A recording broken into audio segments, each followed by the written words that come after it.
एक वीरान मस्जिद को पूरी तरह बदल दिया। ये हमने अंदर की साइड को रेनोवेट किया, ये हमने बाहर की साइड को रेनोवेट किया, खस्ता हाल वजूखाने को दुरुस्त किया और बगैर छत के वॉशरूम की जगह छत व दरवाजे वाले वॉशरूम बनाए। हमारे पास एक मस्जिद से दरखास्त आई जिस पे हमने वहाँ जाकर विजिट किया और वहाँ पर हमने देखा कि अंदर की फर्श टूटी हुई है, पेंट झड़ रहा है, लाइट की फिटिंग नहीं है, सभी दरवाजे टूटे हुए हैं, वॉशरूम की हालत खस्ता हाल है, कुएं का ढक्कन नहीं है, यहाँ तक के सामने कोई बाउंड्री भी नहीं है। तो वक्त जाया किए बगैर हमने काम शुरू कर दिया। सबसे पहले हम लग जाते हैं मस्जिद के सामने के कूड़े की सफाई करने। करीब 6 से 7 घंटे में हमने मस्जिद के सामने के एक एक कोने को चमका दिया। काम खत्म होने के बाद यहाँ के लोगों ने हमें चाय दी। एक छोटा सा टीवी रेक लेकर हम आ जाते हैं मार्केट पेंट का सामान लेने। हमने कंप्यूटर की मदद से अपना कलर बनवा लिया और साथ ही साथ पेंट और पुट्टी भी ले ली। सब सामान को लेकर हम आ जाते हैं मस्जिद और दीवारों की सफाई करनी शुरू कर दी। सफाई के बाद पुट्टी का पेस्ट तैयार करके हम लग जाते हैं पुट्टी करने और हमारी आधी टीम लग जाती है बाहर की साइड का पेंट करने। पेंट करते करते हमें रात हो गई थी पर फिर भी हमारी टीम ने हार नहीं मानी।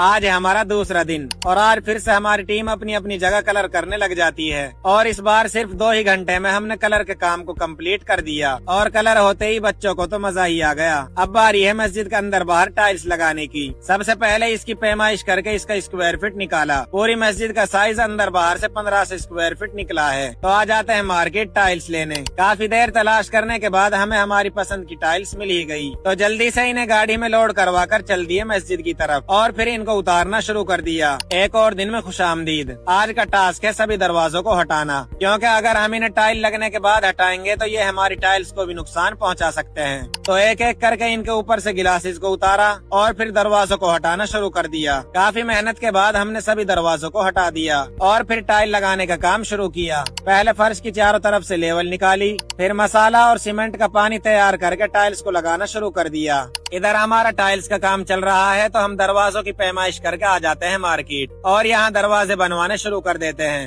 फिर दिन रात की मेहनत के बाद हमारे दरवाजों की चौखटें तो बनकर तैयार हो गई। तो इन्हें रिक्शे में रखवा कर आ जाते हैं मस्जिद और फिर दीवारों को तोड़कर इनको लगाना शुरू कर देते हैं। 3 चौखटों को तो हमने लगा दिया। अब बाकी की 2 चौखटों को लगाने के लिए हमें सभी टाइल्स को हटाना होगा। तो हमने एक एक टाइल्स को बहुत ही सावधानी से उठाकर एक दूसरी जगह लगा दिया और फिर बाकी की दोनों दीवारों को तोड़कर चौखटों को खड़ा कर दिया। चौखटें तो हमारी खड़ी हो गई। अब बस इनको बंद कराना है। लगभग 2 से 3 घंटे में हमने सभी चौखटों को ईंट और मसाले से बंद कर दिया और साथ ही साथ इनके ऊपर प्लास्टर भी करा दिया। अब हम कराएंगे सामने बाउंड्री, जिसके लिए पहले हमने निशान लगा लिए। उसके बाद जेसीबी मशीन को बुलाकर खुदाई करवानी शुरू कर दी। करीब 1 से 1.5 घंटे में हमने मस्जिद की बाउंड्री के लिए नींव खुदवा ली और साथ ही साथ मस्जिद के सामने वाले हिस्से की भी सफाई करवा दी। अब बाउंड्री बनाने के लिए ईंट, पत्थर, सीमेंट और डस्ट की जरूरत होगी। तो ईंट लेने हम आ जाते हैं एक भट्टे पर और यहाँ से 1 नंबर ईंट सिलेक्ट करके उन्हें ट्रॉली में रखवा कर मस्जिद के लिए रवाना कर देते हैं। अब चाहिए हमें डस्ट और सीमेंट, जिसके लिए हम आ जाते हैं एक मटेरियल के गोदाम पे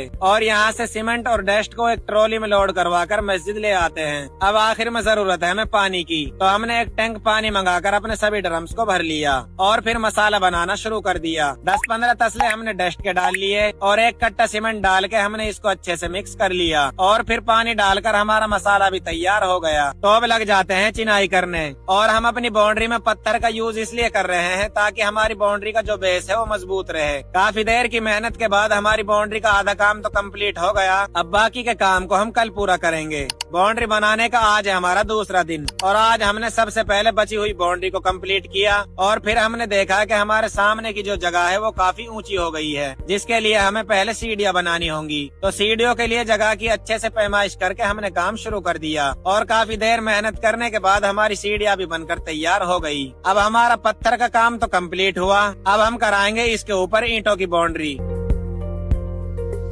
और पूरे 2 दिन मेहनत करने के बाद हमने अपने बाउंड्री के काम को कंप्लीट करा लिया और साथ ही साथ इसका प्लास्टर भी करवा दिया। अब बारी है वॉशरूम्स की मरम्मत की। पहले तो हमने इनकी दीवारों को ऊंचा कराया, फिर इसकी छत का सामान लेने हम आ जाते हैं मार्केट और यहाँ से कुछ टुकड़ियाँ, सपोर्ट के लिए एक एंगल और वॉशरूम के लिए दरवाजा ले लेते हैं। फिर मस्जिद पहुँचकर छत डालने का काम शुरू किया। छत तो हमारी डल गई, फिर हमने इसमें फर्श डालकर साथ ही साथ प्लास्टर का काम भी करवा दिया। अब लग जाते हैं मीनार लगाने में। सबसे पहले हमने मीनार के एक एक हिस्से को ऊपर पहुंचाया, फिर इनकी पैमाइश करके खड़ा कर दिया, फिर साथ ही साथ इनके अंदर सरिये गाड़कर कंक्रीट का मसाला भी डाल दिया ताकि मीनार का स्ट्रक्चर मजबूत रहे। फाइनली हमारी मीनार लगकर तैयार हो गई और आज से कुछ दिन पहले जो हमने अपना टाइल्स का काम शुरू किया था वो फाइनली बहुत ही मेहनत और मुशक्कत के बाद कंप्लीट हो गया, क्योंकि बीच में हमारी लाइट खराब हो गई थी तो काम को जारी रखने के लिए हमें जनरेटर को मंगाना पड़ा और साथ ही टाइल्स भी कम पड़ गई थी, जिसके लिए हमें दोबारा गोदाम पर जाना पड़ा था।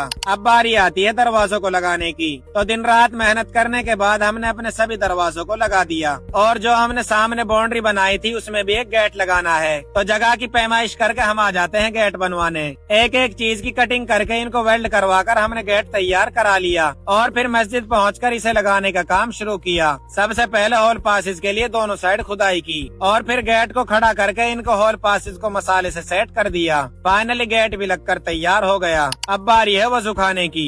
सबसे पहले हमें इन पुरानी शीट्स को उतारना होगा क्योंकि ये जगह जगह से टूटी हुई हैं। तो पहले इनके ऊपर से ईंटों को हटाया और फिर एक एक करके सभी शीट्स और इंगल्स को उतार दिया।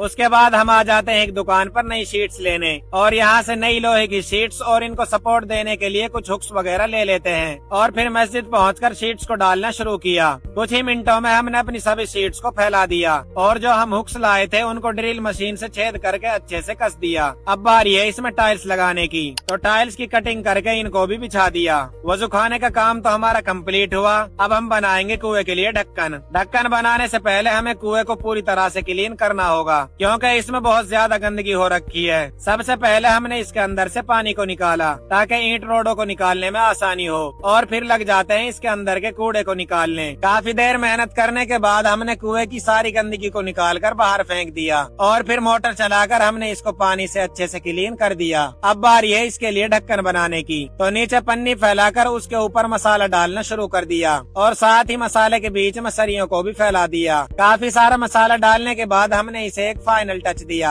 और फिर इसे सूखने के लिए छोड़ दिया। अब हमारा मेन काम बचता है पानी और बिजली फिटिंग का। सबसे पहले हम करेंगे पानी की फिटिंग। तो पहले पाइप्स को ऊपर पहुंचाया और फिर इनकी कटिंग करके इनको आपस में जॉइंट कर दिया और साथ ही हमारे वजू खाने की जो टूटियां टूटी हुई थी उनको हटाकर नई टूटियां लगा दी। इस तरह हमारा पानी फिटिंग का काम तो कंप्लीट हुआ। फिर आ जाते हैं मार्केट लाइट फिटिंग का सामान लेने और यहाँ से सभी सामान को लेकर आ जाते हैं मस्जिद पर। पहले हमने पुराने बोर्ड्स को हटाया और फिर सभी फट्टियों को लगा दिया। फिर इनके अंदर वायर डालकर इनको बोर्ड से कनेक्ट कर दिया और इधर साइड हमने अपनी एमसीबी को लगा दिया और साथ ही साथ अंदर बाहर कई बल्ब होल्डर भी लगा दिए और इस तरह हमारा बिजली फिटिंग का काम भी कंप्लीट हो गया। अब हमारा लास्ट एंड फाइनल काम बचता है डेकोरेशन का। सबसे पहले हम लगाएंगे मस्जिद के चारों तरफ पेड़ पौधे, जिसके लिए हम आ जाते हैं मार्केट और यहाँ से सभी तरह के पेड़ पौधे और कुछ गमले वगैरह खरीद लेते हैं। सभी पौधों को गाड़ी में रखकर हम आ जाते हैं मस्जिद और फिर इन्हें उतार कर हम लग गए इन्हें लगाने। पहले हमने एक एक पेड़ के लिए निशान लगाकर गड्ढे कर लिए और फिर इनके ऊपर से पन्नी को हटाकर इनको लगाना शुरू कर दिया। लगातार 2-3 घंटे मेहनत करने के बाद हमने अपने सभी पेड़ पौधों को लगा दिया। अब चाहिए हमें मस्जिद के लिए जरूरी सामान, जिसके लिए हमें दोबारा मार्केट आना पड़ा। पहले हमने एक दुकान से टोपी, मिसवाक, लोटे और मुसल्ला वगैरह ले लिए और फिर एक दूसरी दुकान से डस्टबिन, वाइपर वगैरह भी ले लिए और फिर मस्जिद पहुंचकर एक एक चीज को उनकी जगह पर अच्छे से सेट कर दिया।